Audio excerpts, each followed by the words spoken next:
quiero orar buscando el rostro del Señor en este momento. Si puede inclinar su rostro, ponerse de pie como usted sienta, y luego vamos a leer la porción de la palabra del Señor. Padre y Dios, gracias, porque tú eres eterno, porque desde antes de la creación tú existes, y porque tú sostienes en tus manos todo lo creado. Del Señor es la tierra y su plenitud, el mundo y los que en él habitan. Señor, ¿qué hay fuera de ti? Si algo estuviera fuera de ti, pues tú no serías Dios. Pero como tú eres Dios y tú estás en todo lugar al mismo tiempo, todo Dios, tú llenas todas las cosas. Señor, y entendiendo la gravedad de saber quién eres, aún con limitaciones, nos apura al venir en este momento a hablar de parte tuya y delante de ti. Señor, permite que yo pueda ser hallado fiel al exponer tu palabra, que Cristo sea exaltado por medio de lo que nosotros podamos hablar.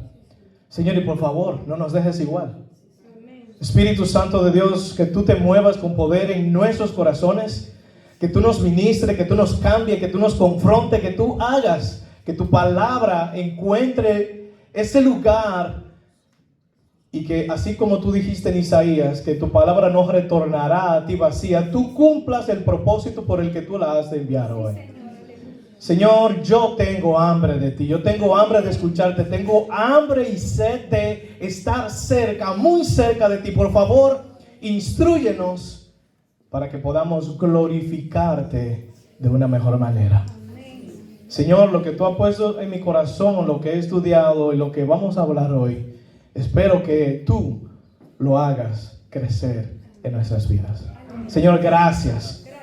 Permite, oh Espíritu Santo, que nosotros podamos estar unánimes, deseando entender lo que tú quieres decirnos. Ayúdanos en el nombre de Cristo Jesús. Amén y amén. ¿Se puede sentar? Esto es para mí, ¿no? Déjeme tomar un poco de agua antes de iniciar.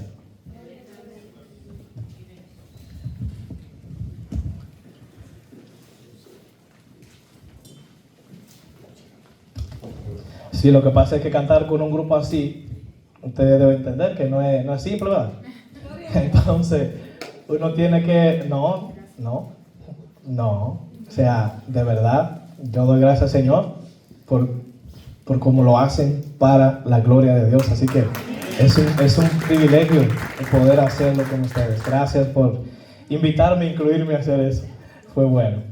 Bien, yo quisiera en el día de hoy que usted se grabe esta palabra, porque es necesario.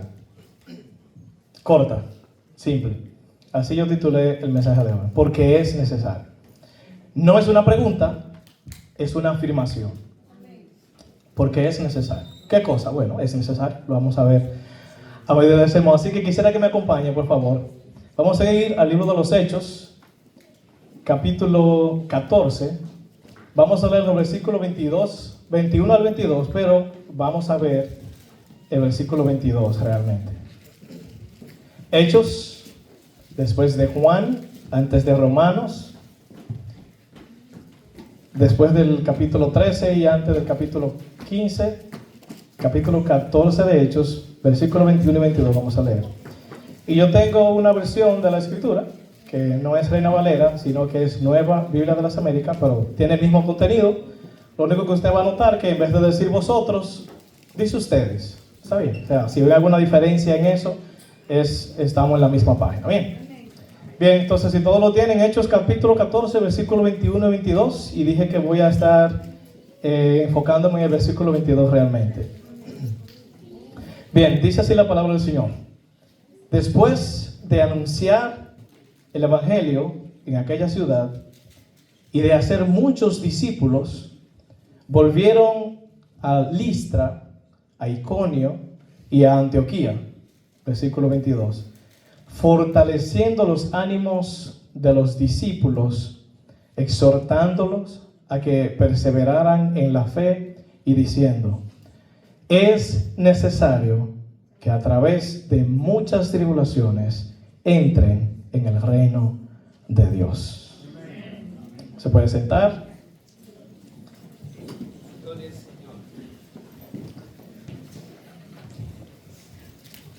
En la historia de la iglesia, que usted y yo conocemos,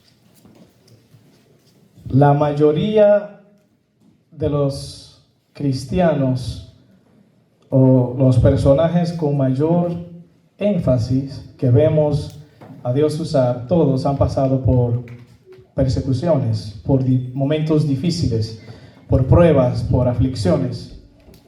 Y adelanto que en nuestros días hablar de sufrimiento es meterse en problema, si pudiéramos decirlo de esa manera.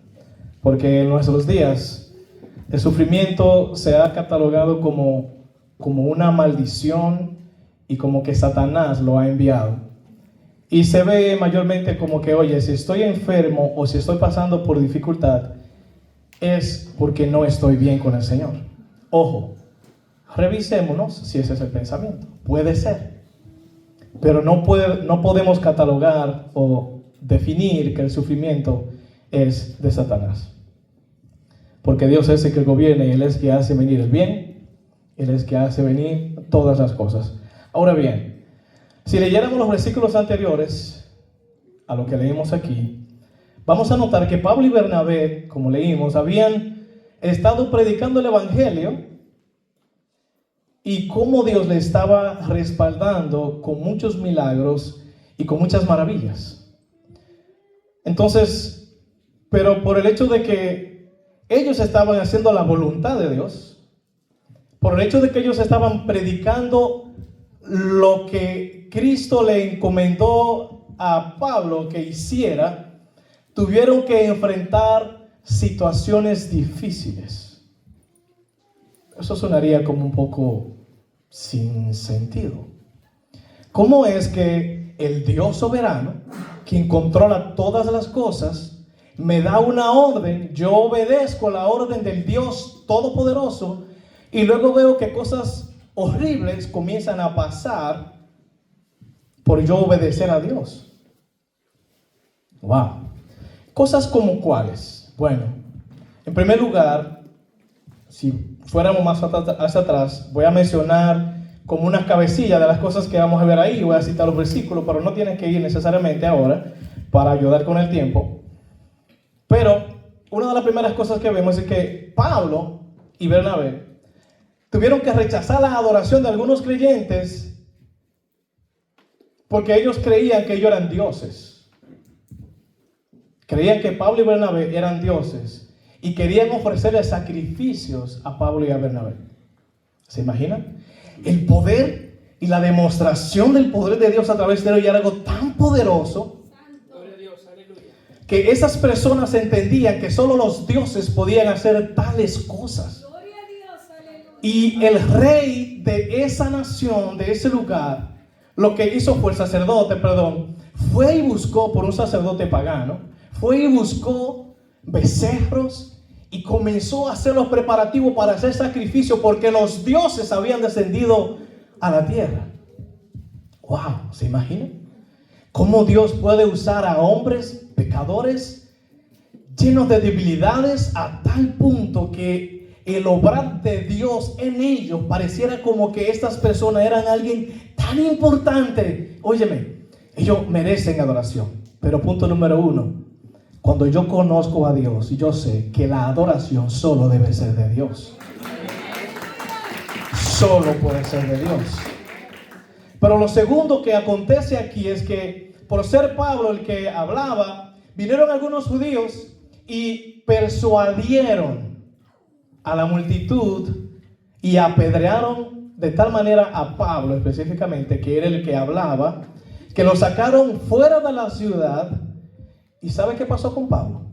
Lo dejaron como muerto. Quienes lo estaban preparando el escenario para darle adoración y sacrificio, al él rechazar lo normal, entonces ellos se enfurecen y ahora lo quieren matar. Sí. Vamos entendiendo por qué leímos lo que leímos, que es necesario que a través de mucha tribulación entremos al reino de los cielos. Luego de que todo eso sucede, Pablo logra escapar y el día siguiente se va a otra ciudad llamada Derbe y junto a Bernabé comienzan a llorar y a quejarse de lo que Dios está haciendo. Veo sus caras pasmadas, porque ustedes parece que han leído la historia y saben que no fue así. Al día siguiente, después que dejaron a Pablo como muerto, o sea, lo que sucedía en esos momentos, o sea, no era de que una galletada así, suave, era con piedra y era hasta matarte. O sea, si dice que Pablo quedó como muerto, versículo 19, usted puede entender que la situación fue grave. Pero a pesar de eso, al día siguiente, Pablo y Bernabé comenzaron a predicar el evangelio y muchos en esa ciudad de Derbe se convirtieron al cristianismo. Gloria a Dios.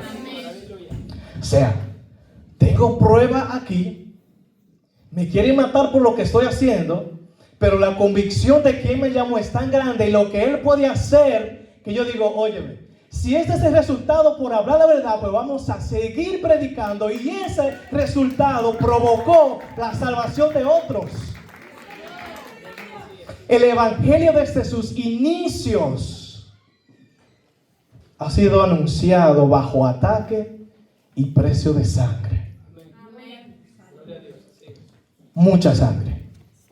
Pero esto se trata de Dios. Sí, porque el hombre se ha convertido en enemigo de Dios. Y cuando Dios obra aún a favor del hombre, entonces el hombre entiende que Dios está tomando su lugar. Pero no, dije, Salmo 24, que del Señor es la tierra y su plenitud. ¿Y qué más? Y todo lo que en ella hay. O sea que lo que yo puedo poseer ahora no es mío, soy administrador de lo que es de lo de Dios. Así que es mi deseo animarles hoy, hermanos, a tener fe en el Señor y a confiar en que el Dios que le ha abierto las puertas para estar aquí, en este lugar, de donde ustedes vienen, con la trayectoria que ustedes vienen, les guiará y fortalecerá hasta el final, es decir, hasta que Él quiera. Es mi intención, a través de lo que vamos a ver, que Él quiera animarles, que Él quiera motivarles, que Él quiera aumentar su fe, que Él quiera, si es su voluntad, traer prueba por causa de que el evangelio está tomando posesión y lugar en todo este alrededor. Si esa es la voluntad de Dios, yo quiero que usted sepa que es necesario entrar al reino de los cielos a través de mucha tribulación. Y lo que quiero hacer en lo que resta del tiempo es ver el versículo 22. He tratado de no complicarlo para que podamos entenderlo mejor. Y vamos a ir, yo tengo básicamente 3 encabezados. Vamos a ver el versículo 22. Y en la primera parte del versículo 22, lo que Pablo está haciendo, porque lo que sucede es que Pablo, luego de él ser golpeado, luego que él fue y predica y que muchos se convierten al cristianismo, Pablo regresa otra vez al lugar. O sea, Pablo no cogió miedo y dice, no, para allá no voy a regresar. No, Pablo regresó y comenzó entonces a dar ánimo, a fortalecer a aquellos hermanos que habían creído en la palabra predicada por medio de Pablo y Bernabé. ¡Wow! Y el versículo 22, primera parte, dice de la siguiente manera: fortaleciendo los ánimos de los discípulos. Pensemos por un momento, ¿quién es el que está animando a los discípulos aquí? Es el apóstol Pablo. ¿Y qué le había ocurrido entonces a Pablo un día antes de que esto sucediera? Bueno, Pablo estuvo en el escenario, no recibió gloria, la dio a Dios, lo quiere matar, se va a otro lugar, predica, las personas comienzan a convertirse, él regresa a esas personas que dejó, y eso es lo que hace un pastor que ama a las ovejas, que se preocupa por las ovejas, que le importa las ovejas. Él regresa a asegurarse de que su rebaño esté seguro y con el pasto que necesita.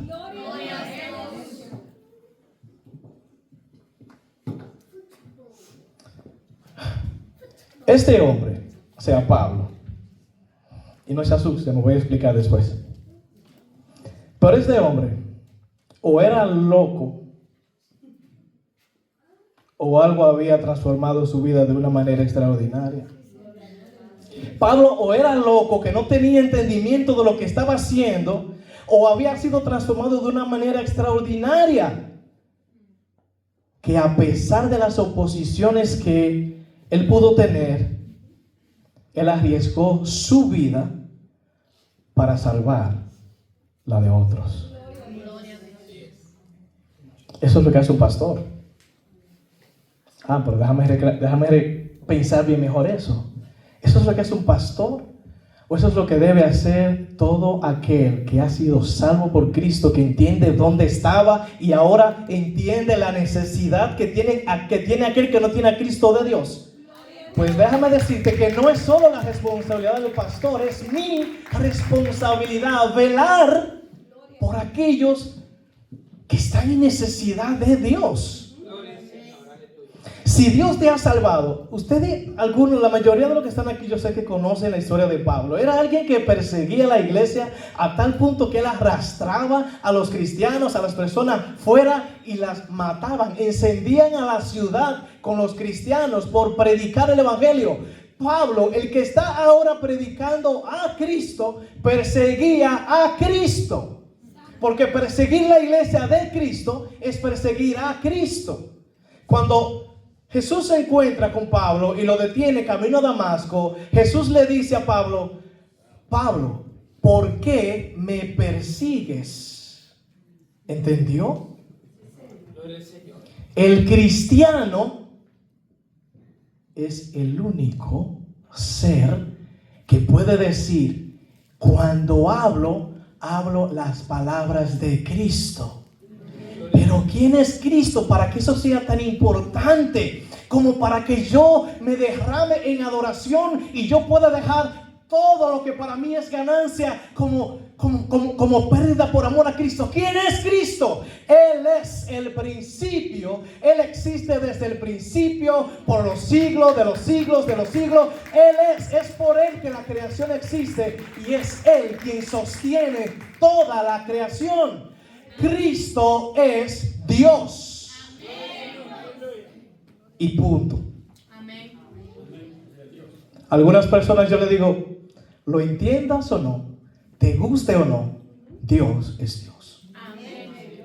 No, yo no estoy de acuerdo. Está bien, yo te digo la verdad, pero de aquí en adelante tú respondes al que pone las reglas. Y eso sucedió con Pablo.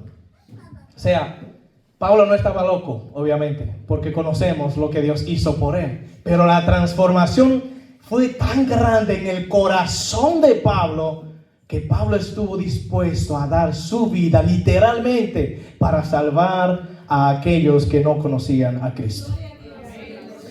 ¿Qué más pudiera animarnos a mirar, a animar a otros? ¿Qué más yo pudiera decirle hoy a ustedes que pudiera animarlos? Más adelante, el mismo Pablo escribió en la carta a los romanos las siguientes palabras. Así que voy a usar las palabras de Pablo, guiado por el Espíritu, para no usar las mías. Y él dice en Romanos capítulo 8, versículo 18, lo siguiente: pues considero que los sufrimientos de este tiempo presente no son dignos de ser comparados con la gloria que nos ha de ser revelada. Pablo entiende, no hay forma de que los acontecimientos del día de ayer, de que los problemas que le pasaron a Pablo y a Bernabé, y los tuyos y los míos, no hay forma de que puedan ser comparada con la gloria que se ha de manifestar, que ha de venir, que en la que nosotros hemos de disfrutar. No se compara nada de esto con lo que Cristo hará cuando Él regrese para tomarnos y llevarnos a ese lugar que Él ha determinado de antemano para nosotros. A Dios le damos la gloria. Nada se compara con lo que Él ha hecho para nosotros. Otra razón por la que Pablo anima a sus discípulos es Romanos 8, 38 y 39. Y este versículo que ya cité y el que voy a citar ahora lo veremos más adelante también. Pero dice Romanos 8, 38, 39. Y estoy convencido de que nada podrá jamás separarnos del amor de Dios. Ni la muerte, ni la vida, ni ángeles, ni demonios, ni nuestros temores de hoy, ni nuestras preocupaciones de mañana, ni siquiera los poderes del infierno pueden separarnos del amor de Dios. Ningún poder en las alturas ni en las profundidades. De hecho, nada en toda la creación podrá jamás separarnos del amor de Dios que está revelado en Cristo Jesús, nuestro Señor. Nada puede separarnos del amor, del sacrificio de Cristo. Gloria a Dios. Y Pablo quiere, porque quizás no tenemos el orden exacto de cómo se escribieron las cosas, aunque se cree que Pablo escribió, fue la última carta que los Romanos es la última carta que Pablo escribió, eso se cree. Pero Pablo está escribiendo, está viviendo en Hechos lo que él escribe años después. ¿Por qué? Porque él estaba convencido y seguro del Dios que lo había llamado. Iglesia, a veces nos preguntamos, ¿podré yo permanecer fiel al Señor? ¿Podré yo realmente serle fiel al Señor a pesar de mis diferentes necesidades? Iglesia, todo lo que necesitas para permanecer firme y dar fruto es permanecer en Dios. Punto. ¿Tú quieres dar fruto? Permanece en su palabra. ¿Tú quieres tener gozo? Vive en su palabra. ¿Tú quieres caminar por fe? Busca a Dios en oración y vive su palabra. Si permanezco en Dios, todo tendrá sentido. Aun cuando la vida se torne difícil y oscura, Él es la luz que alumbra nuestro camino. Lo segundo que nos dice el texto es el mismo versículo 22, exhortándolos a que perseveren en la fe. O sea, Pablo comienza diciendo en el versículo 22, fortaleciendo los ánimos de los discípulos. Y en la segunda parte de ese versículo dice exhortándolos a que perseveren en la fe. Una definición que encontré acerca de qué es la perseverancia cristiana dice, es la determinación del creyente para mantenerse fieles a Dios a pesar de las dificultades. ¿Qué es la perseverancia? ¿Qué es perseverar? Como dice el texto, dice exhortándolos a que perseveraran en la fe. La perseverancia cristiana es la determinación de los creyentes para mantenerse fieles a Dios a pesar de las dificultades. En otras palabras, es una doctrina bíblica que se basa en la gracia de Dios. Y una doctrina bíblica es una enseñanza que la Escritura nos enseña. ¿Estamos de acuerdo? Y aclarando cómo hace esta definición, que esto no depende de nosotros, sino que es una gracia, es un don inmerecido que Dios nos da. Algunas características de la perseverancia cristiana. Es un esfuerzo continuo para cumplir con los mandamientos de Dios.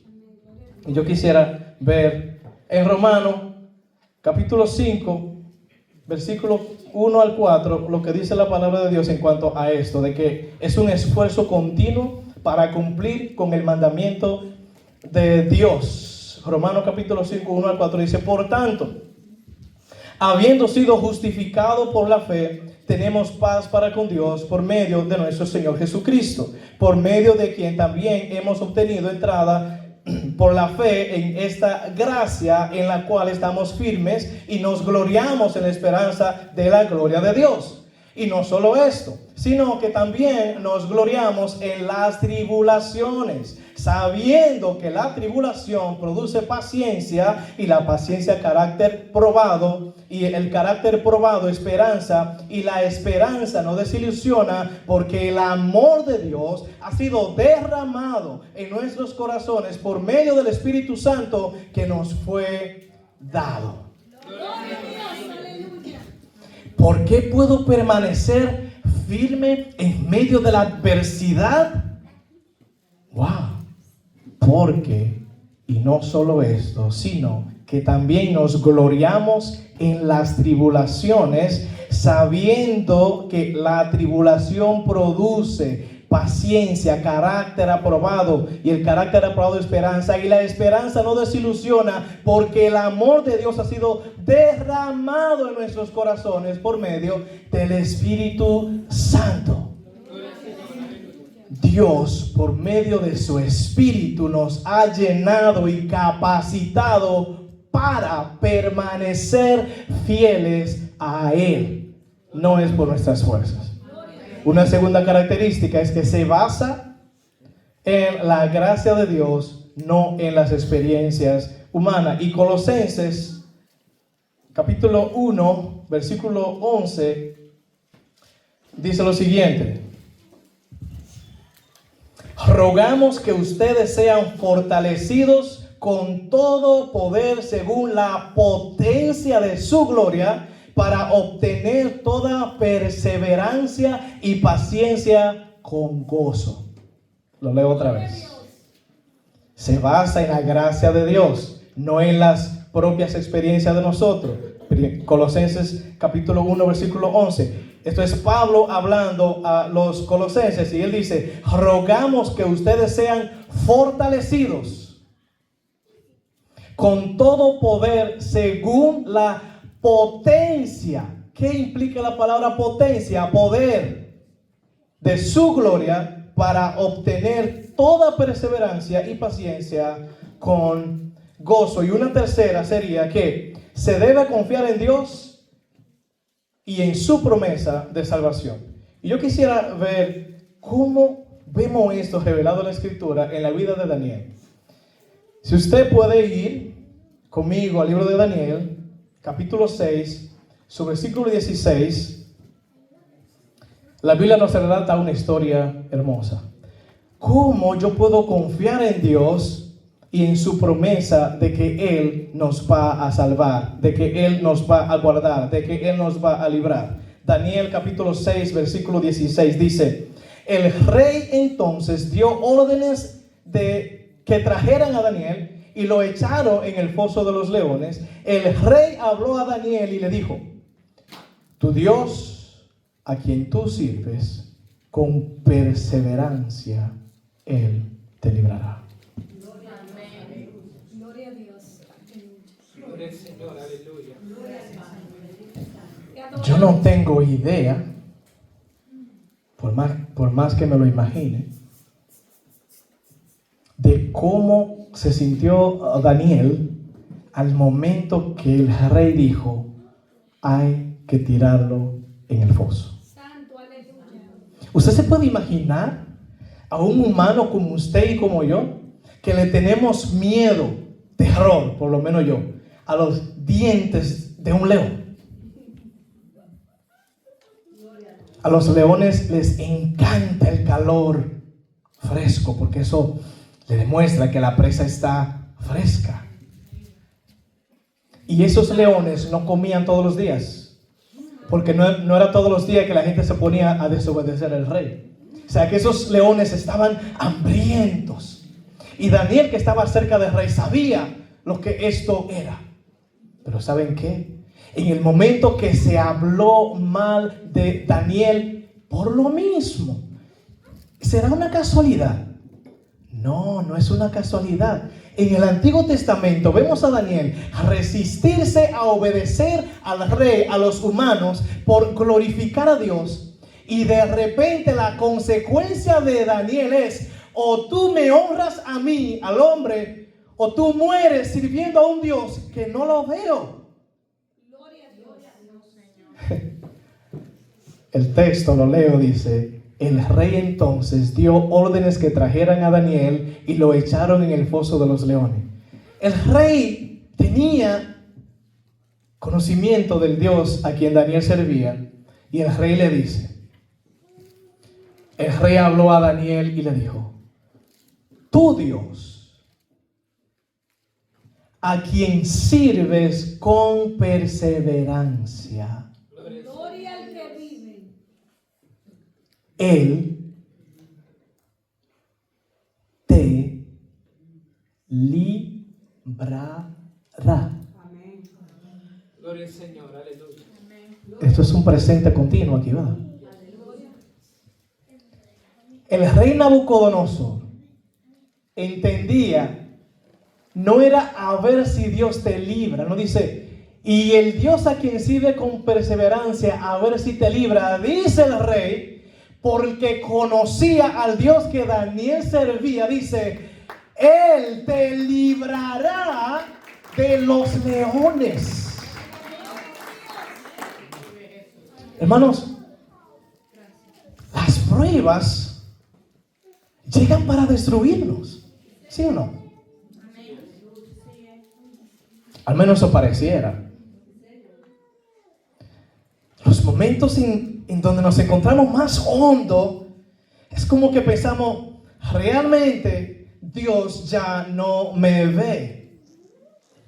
Es como que, ok, si aún por obedecerte estoy en problema, entonces mejor dejar de servirte. Esa sería la decisión más horrenda que usted pudiera tomar en toda su vida. Sí, Señor. Gloria al Señor, aleluya. Esto, quienes están cerca de mí, creo que saben que lo digo. En el momento en que tú falles a Dios, en el momento en que tú deshonres a Dios, en el momento en que tú te sientas, no tengo lugar a donde ir, el único lugar a donde ir a esconderte de Dios es Dios. Porque solo Dios te puede salvar de Dios mismo. Aleluya, gloria al Señor. Solo Dios puede salvarme de Él.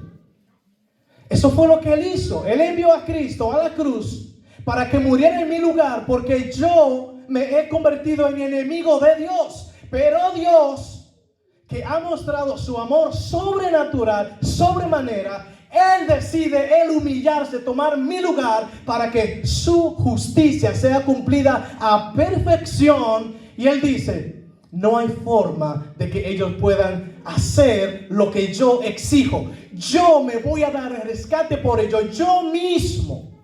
¡Wow! Gloria al Señor. ¿En serio? Adoramos. De verdad, Dios murió por un infeliz pecador como máximo. Gracias, mi Dios. Esto no cabe en mi cabeza. Pero Pablo está exhortando a sus discípulos a perseverar. Sí, Señor. A perseverar. La vida cristiana nos demanda ser valientes, no confiando en nuestras fuerzas, sino en aquel que dijo lo siguiente. San Juan 16:33. Estas cosas les he hablado para que en mí, Jesús hablando, tengan paz. No vas a tener paz por tus razonamientos y por tu obediencia. No. Estas cosas les he hablado para que en mí tengan paz. Y se terminó el texto. No. La segunda parte de ese texto, 16:33, dice: en el mundo tienen tribulación, pero confíen, yo he vencido al mundo. ¡Wow! Esto debe darme gozo y ánimo. Créame que al trabajar, al estudiar esto, yo he sido fortalecido. Porque he dicho que no voy a predicar algo que no me hable, que no me ministre, que no me confronte a mí primero. Porque todos estamos en el mismo barco. Todos estamos pasando por la tormenta. Pero ¿sabe qué es lo importante? Como el rey le dijo a Daniel, el Dios a quien sirve, Él te librará. Jesús le dijo a sus discípulos en un momento, cuando iban a cruzar del otro lado, Jesús dijo, pasemos al otro lado. Pero en el momento cuando están ahí, Él está cansado, Él se duerme en la barca y esto se está poniendo difícil, se está saliendo de control. Entonces los discípulos dicen, maestro, no te preocupes, no te importa que vamos a morir todos en esta barca. Por eso le olvidó que Jesús dijo, pasemos al otro lado. Gloria Gloria al Señor, aleluya. Aleluya. a nosotros se nos olvida también.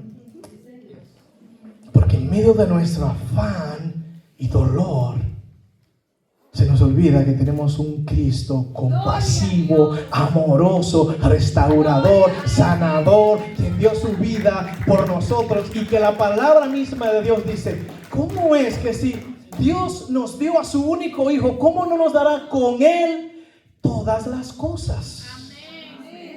¿Qué privilegio tiene un pecador como yo que no tengo nada aquí, pero que tengo una herencia en el cielo? ¡Wow!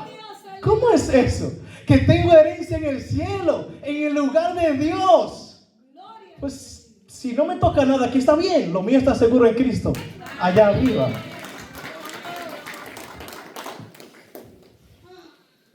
¿No les parece sorprendente?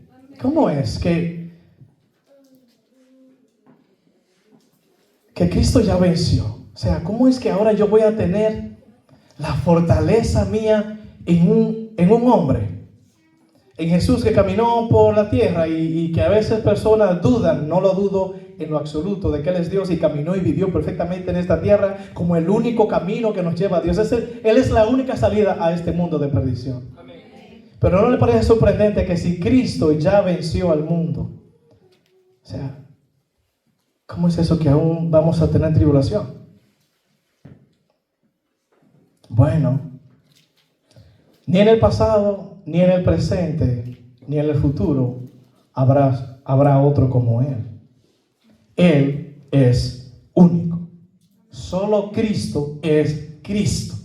Tú y yo estamos llamados a ser imitadores de Cristo, a vivir su vida, pero solo Él es Cristo. Bueno, porque Cristo venció al mundo al venir como hombre y representarnos en una cruz.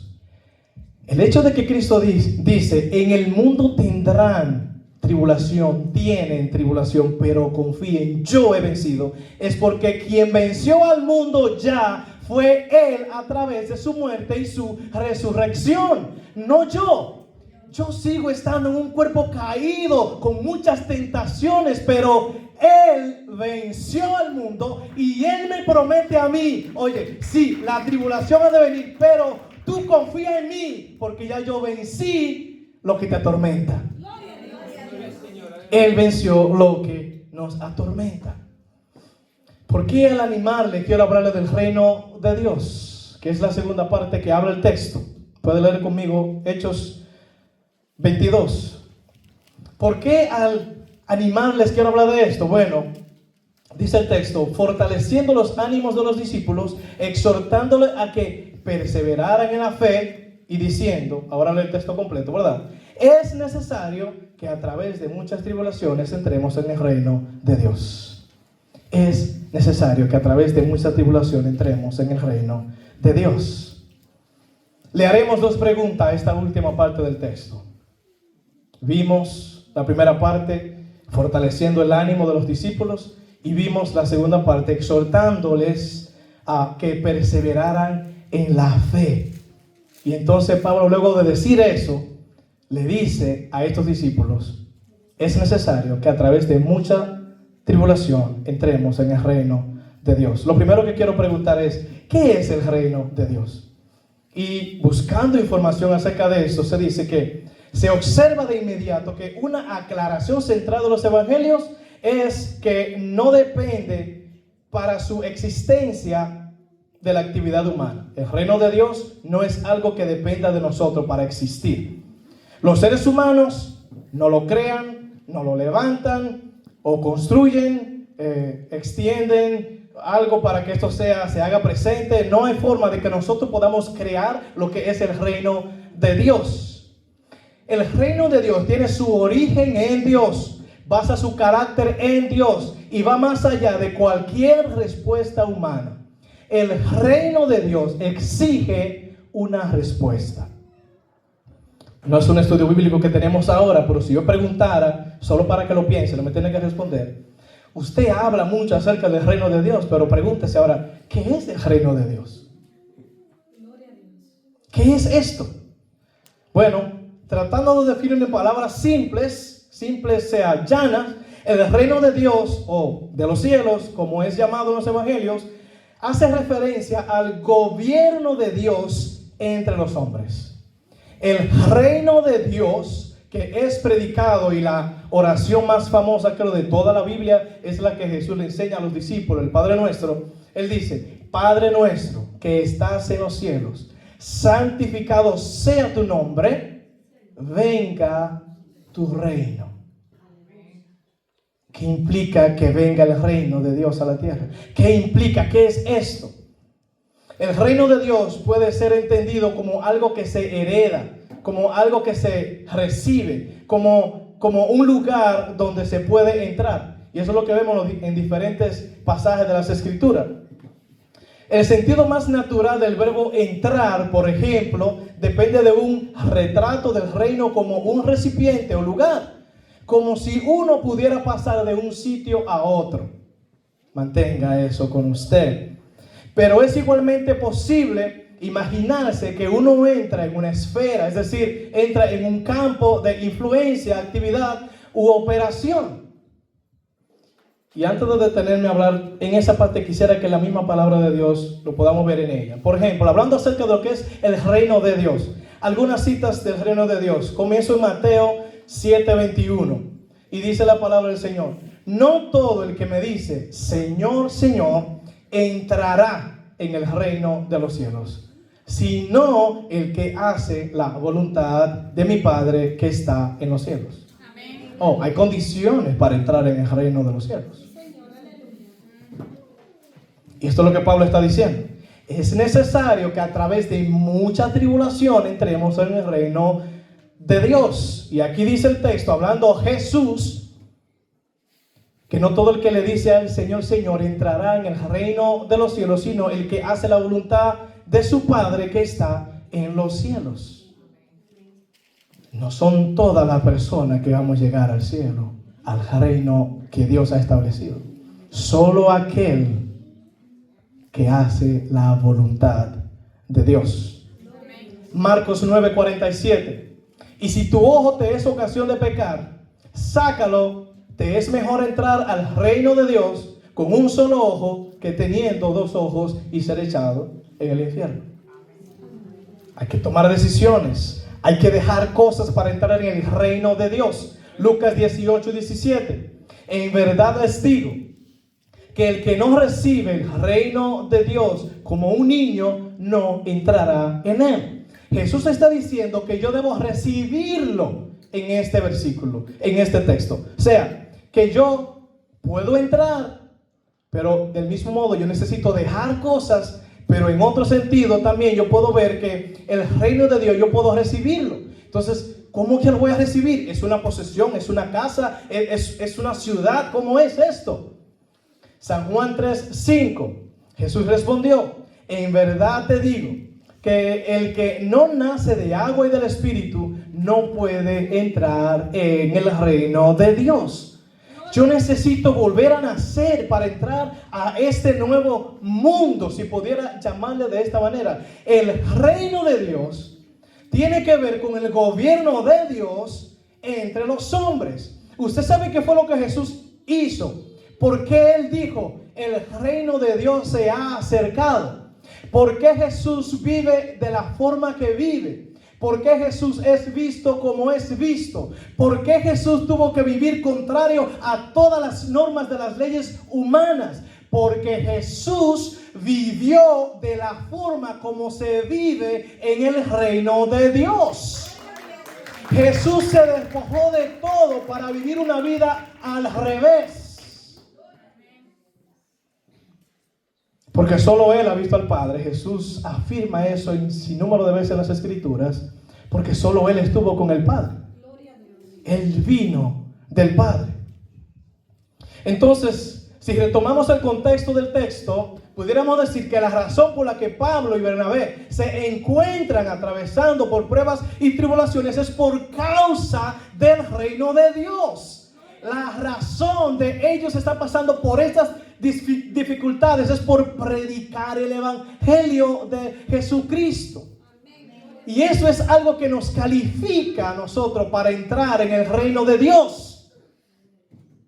si estamos sufriendo por causa del Evangelio. Gloria al Señor. No es todo sufrimiento el que cuenta como para que, oh sí, Señor, tú sabes. No.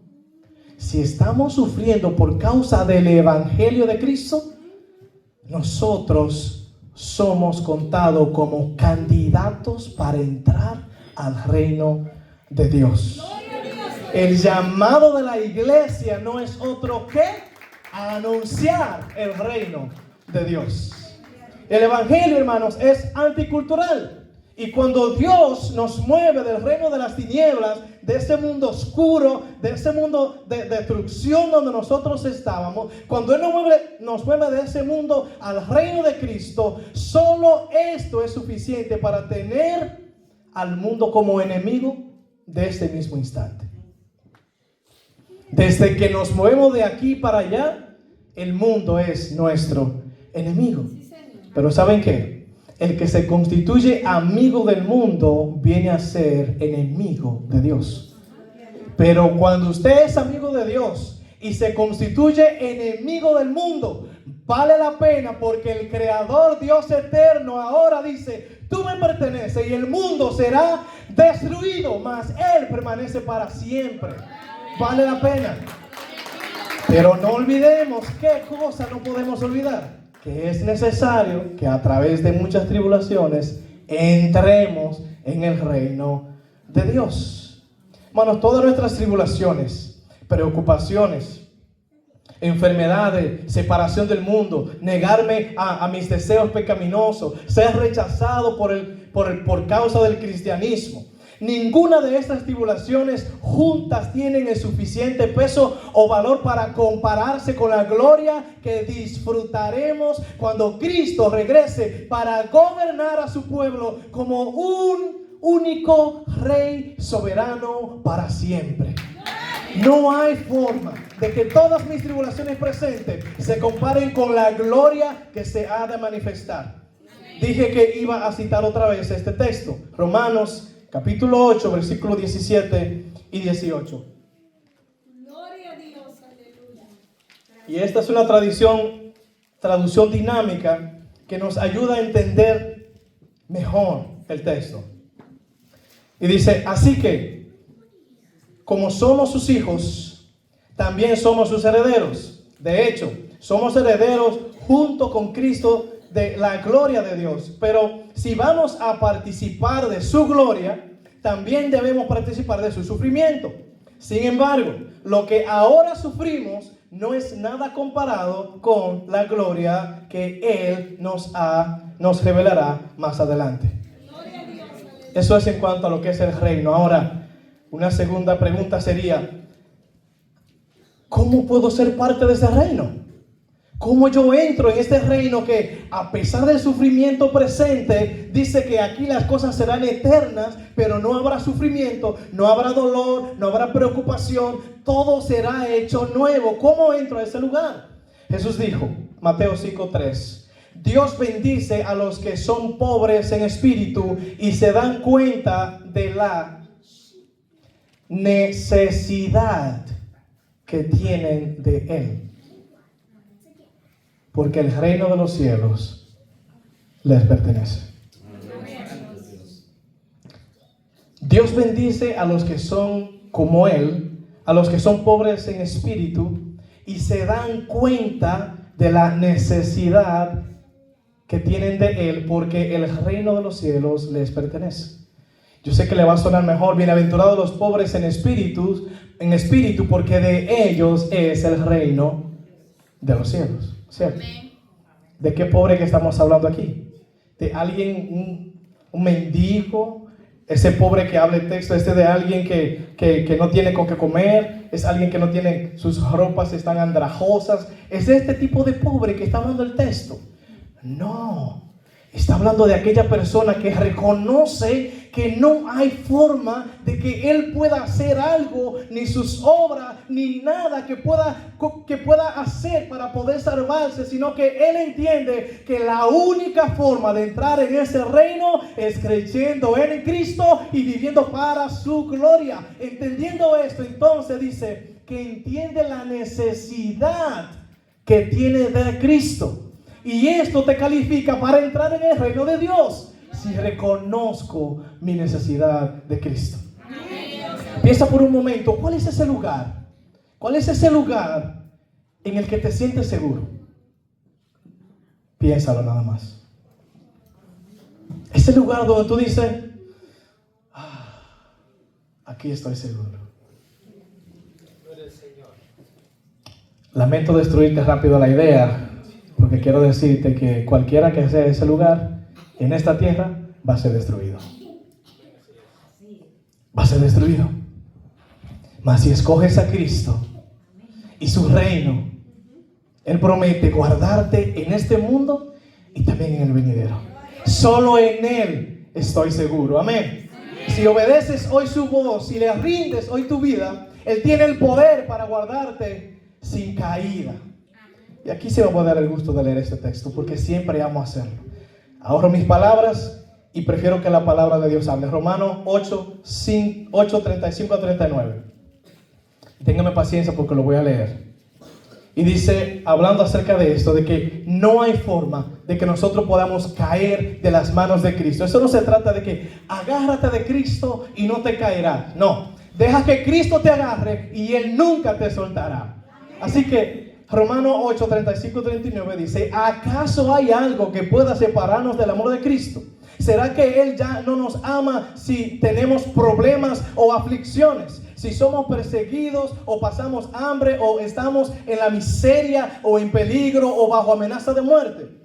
Como dicen las Escrituras, por tu causa nos matan cada día, nos tratan como ovejas en el matadero. Claro que no, dice Pablo. A pesar de todas estas cosas, nuestra victoria es absoluta por medio de Cristo, quien nos amó. Y estoy convencido, dice el apóstol, de que nada podrá jamás separarnos del amor de Dios. Ni la muerte, ni la vida, ni ángeles, ni demonios, ni nuestros temores de hoy, ni nuestras preocupaciones de mañana, ni siquiera los poderes del infierno pueden separarnos del amor de Dios. Ningún poder en las alturas, ni en las profundidades. De hecho, nada en toda la creación podrá jamás separarnos del amor de Dios, que está revelado en Cristo Jesús nuestro Señor. ¿A qué le tememos nosotros? Y si aún te preguntas, ¿cómo es que yo puedo entrar en este reino de Dios? San Juan 14:6 dice, y Jesús dijo, yo soy el camino, la verdad, la vida. Yo soy el camino, la verdad y la vida. Y nadie viene al Padre si no es por mí. El único camino para llegar a Dios es Cristo. No hay atajos. Y la puerta es estrecha. Así que si usted ha estado sufriendo con asunto de pistolas, los hombres, y la pistola significa los chichos que nos salen por aquí, todo eso. Como la puerta es estrecha, tranquilo, que cuando entre por ahí todo se quedará afuera. Cristo es el camino. Jesús fue el que vino del cielo, vivió y murió y resucitó para trasladarnos al reino de Dios, en el cual inicias a vivir desde el momento que tomas esa decisión. Comenzamos a vivir en el reino de Dios desde el momento en que nosotros aceptamos a Cristo. ¿Ustedes recuerdan lo que dice Mateo 11:28? Vengan a mí, todos los que están trabajados, cansados, y yo los haré descansar. Usted se va a cansar todos los días, del trabajo, de la escuela, los niños, de todas esas cosas. Pero Jesús está hablando del cansancio del pecado. Jesús quiere darte paz. Jesús quiere que a pesar de la tribulación tú entiendas que Él ha prometido estar contigo todos los días de tu vida. Y quiero ir concluyendo diciendo lo siguiente. Pudiéramos afirmar que en este caminar el sufrimiento es real. Sí lo es. que las tribulaciones son parte de la realidad. Eso es así. Pero hoy les quiero animar a poner su fe en Cristo, a quien la muerte no pudo vencer, quien por el gozo puesto delante de Él fue a la cruz para dar su vida por todo aquel que pueda poner su fe en Él. Cristo desea hacer de ti una nueva criatura si aún no lo has conocido. Cristo desea que tú vivas la nueva vida que Él te ha dado al salvarte, a pesar de las tribulaciones que tú estás enfrentando. Y quiero hacer una nota al pie por si acaso alguien aquí no conoce al Señor. No importa cuál sea tu situación de pecado presente o pasado, si te arrepientes, no hay forma en que tú seas rechazado por Cristo. Escucha lo que dijo Cristo en San Juan 6:37. Todo lo que el Padre me da vendrá a mí, y el que viene a mí, de ningún modo lo echaré fuera. Jesús quiere que tú entres a su reino. Jesús quiere que tú seas parte de su gobierno. Jesús quiere que tú seas uno de esos que, aunque tenga que sufrir por causa del evangelio, tú entiendas que eres privilegiado de estar allí. Iglesia, cuando venga la tribulación, y más por causa de honrar a Dios en un mundo que va contrario a su creador, recuerda, es necesario que a través de muchas tribulaciones entremos en el reino de Dios. Señor, gracias, porque a pesar de nuestras limitaciones, tú eres Dios. Gracias porque a pesar de que tú sabes que te fallaríamos, dice tu palabra que mandando a nosotros los hombres a amar a nuestras mujeres así como Cristo amó a la iglesia. Cristo, nos amaste aun cuando tú sabes que no tenemos toda la capacidad para honrarte y servirte como te lo mereces. Pero tú entregaste tu vida en un intercambio glorioso para que ahora yo no tenga que sufrir la separación eterna del Dios eterno. Hoy, Señor, oro a ti, rogando que tú salves a aquellos que aún no son salvos. También oro pidiéndote que tú animes y fortalezca a tu iglesia para seguir trabajando, dándote a ti la prioridad de sus vidas, esforzándose para que tú hagas crecer cada día, así como a la iglesia primitiva, a aquellos que habían de ser salvos. Añade, Señor, almas a tu iglesia para que juntos un día podamos estar delante de tu presencia, glorificándote, exaltándote y disfrutando de ti para siempre. Señor, gracias te damos en el nombre de Cristo Jesús. Amén y amén. Dios te bendiga, iglesia, y que el Señor nos ayude a perseverar a pesar de nosotros.